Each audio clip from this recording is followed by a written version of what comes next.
O irmão do pastor. É muito forte essa história. Você não vai acreditar no final. Eles foram criados, um com o pai e o outro com a mãe.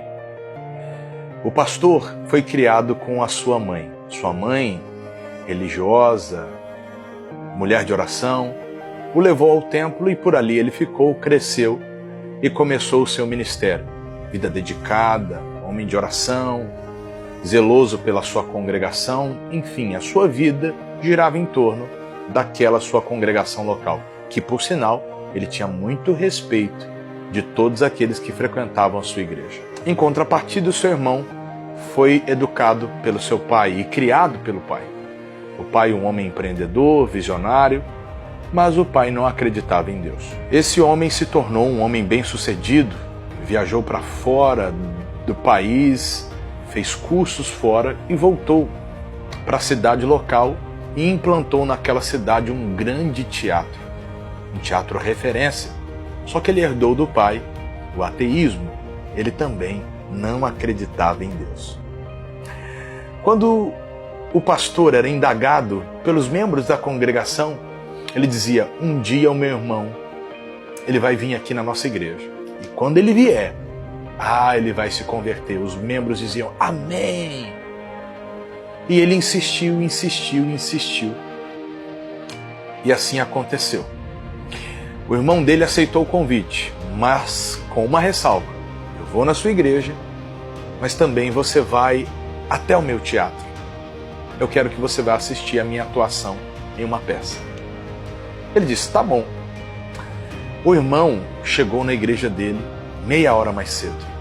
Quando ele chegou, a igreja ainda estava com aquele aspecto meio bagunçado, as irmãs varrendo meio que apressadas, e de alguma certa forma as ovelhas iam chegando pouco a pouco, segundo o relato do próprio irmão, até com um semblante um pouco desanimado.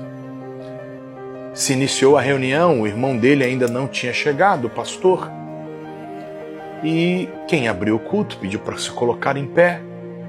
Uma música começou a ser entoada e ele entendia de música, ele viu que estava meio fora do ritmo, as palmas desconexas, e ali, meio que corrido, ajeitando a gravata, o irmão dele entrou para pregar. Quando o irmão dele entrou, ele ficou feliz e mencionou: olha, o meu irmão veio hoje assistir o culto, que é dono do teatro, vamos aplaudir Jesus. Aplaudiram. E ele começou a sua pregação. E no meio da pregação, crianças corriam de um lado para o outro no meio da igreja. No meio da pregação, as pessoas se levantavam, iam tomar água, voltavam. E o irmão dele assistindo o sermão atentamente. E assim foi até o final. No final, poucas pessoas foram falar com ele, cumprimentar. E ele fez questão de se levantar, ir até o altar, agradecer o irmão pelo sermão e pela pregação. E em seguida ele saiu. Na semana seguinte, foi a vez do pastor ir até o teatro. O pastor, infelizmente, chegou atrasado.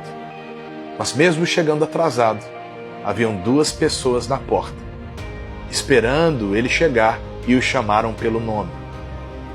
Logo ele ficou admirado de tamanha educação quando ele entrou. Primeiro, um hall muito bem organizado, limpo, um cheiro agradável. O pastor foi ao banheiro e quando ele foi ao banheiro, ele ficou impressionado.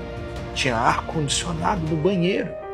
O banheiro extremamente limpo, perfumado e organizado. Em seguida, ele vai entrar no teatro. Uma pessoa leva ele até o primeiro assento do teatro, que estava escrito o nome dele. Em poucos minutos, a peça se iniciou. Tudo bem organizado, cronometrado, os passos firmemente, milimetricamente calculados.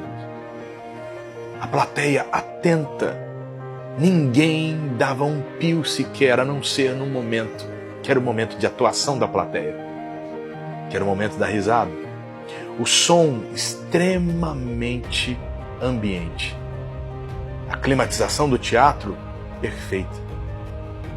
E no final, o irmão dele agradeceu a plateia e fez um agradecimento e mencionou o irmão, que era pastor, e agradeceu pela visita dele ao teatro. Quando a peça termina, o irmão leva ele ao camarim. Chegando no camarim, haviam lá café, biscoito, uma cesta bem preparada para ele, e ali o irmão já o convidou para um jantar. Chegando lá, a mesa já estava reservada, o lugar dos dois, e ele pediu para o restaurante com antecedência preparar o menu que ele sabia que o irmão gostava.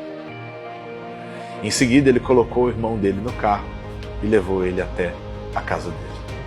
Passado uma semana, os dois se encontraram e o pastor disse: eu confesso a você, meu irmão, eu fiquei admirado com tudo aquilo que eu vi e que você me apresentou. E o irmão dele falou: pois bem, e tudo aquilo que você viu é uma atuação, porque eu sou ator, mas eu prezo pela excelência. Mas você não, meu irmão. Você vive a verdade do Evangelho. Então, seja mais organizado, seja mais dedicado, seja mais exigente com a perfeição, porque apesar de atuar, eu faço com excelência. E você não atua, você vive uma verdade, então preze pela excelência. O que nós entendemos com isso é que o pastor, apesar de ser um homem de Deus, ele tinha muito que aprender com aquele que ainda não era conhecedor do Evangelho, mas que possuía muitas características verdadeiras e excelentes que esse pastor precisava descobrir. O que eu quero que você entenda é simples. Às vezes você é uma pessoa que conhece a Deus, mas a sua vida é tão bagunçada, tão desorganizada, que quem não conhece a Deus diz assim: servir a Deus é isso? Então, eu prefiro continuar no meu modo de vida, porque eu vejo que do meu modo de viver, eu tenho muito mais resultado do que ele. Ah, mas tem a salvação. Claro que se tem. Mas você precisa entender que você precisa exalar o bom perfume de Cristo. E se tem uma coisa que dá para sentir de longe, é o cheiro.